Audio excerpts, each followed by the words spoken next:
Salut și ne v-am regăsit la un tutorial. Astăzi să vă arăt cum puteți afla informații despre computerul dumneavoastră și cum să descărcați și instalați driverele specifice, dacă nu aveți idee, bineînțeles. Pentru a descărca driverele specifice, trebuie să descărcăm un program numit 3D pe chip. O să aveți linkul în descriere, dăm click aici pentru a descărca ultima versiune, download.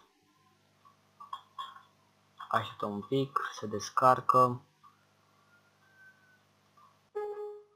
intrăm pe el, instalăm, bine, ori l-am deja instalat, dar mai instalez o dată, să vă arăt. Înainte, sunt de acord, înainte, aici recomanda să dați custom installation pentru ca să nu vă instaleze alte programe. Așa, instalează. Bun. Acestea sunt informații despre calculatorul meu, computerul, doamne, procesorul, placa de bază, placa video și așa mai departe. Dacă vrem să descărcăm driverul plăcii video, apăsăm pur și simplu click aici și ne duce direct spre driverul ei. Dăm driver download, ultima versiune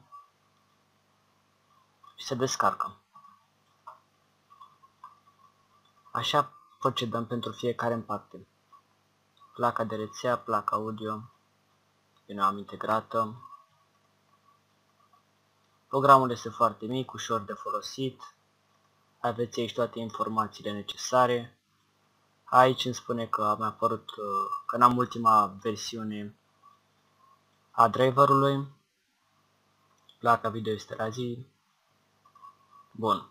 Ca să aflați informații gen la ce temperatură este procesorul, placa video și așa mai departe, trebuie să descărcăm alt program numit Speci, nu știu, corectați-mă.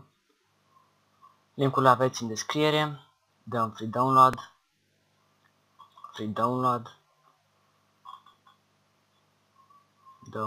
from oricare site, descărcăm ultima versiune, așteptăm puțin, se descarcă, așa, instalăm.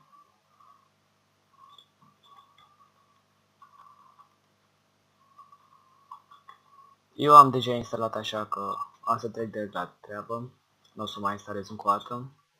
E simplu. Speci, yes, și așteptăm să culeagă informațiile între ghilimele. După cum puteți vedea, procesorul este la 36-37 de grade Celsius. Aceasta este temperatura lui. Adică al meu cooler nu funcționează prea bine. Aici aveți informațiile despre tot ce vreți din calculator. Sistemul de operare, procesorul, RAM-ul, placa de bază, placa video, HDD-ul, optical driver, audio și așa mai departe. Dacă vreți pentru fiecare în parte, puteți să intrați pe una dintre acestea sau dați direct click pe ele și vedeți toate informațiile despre ele.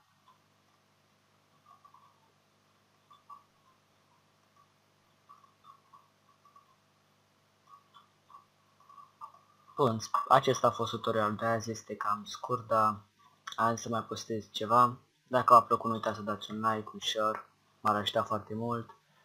Vă mulțumesc pentru vizionare, până data care vine, vă salut!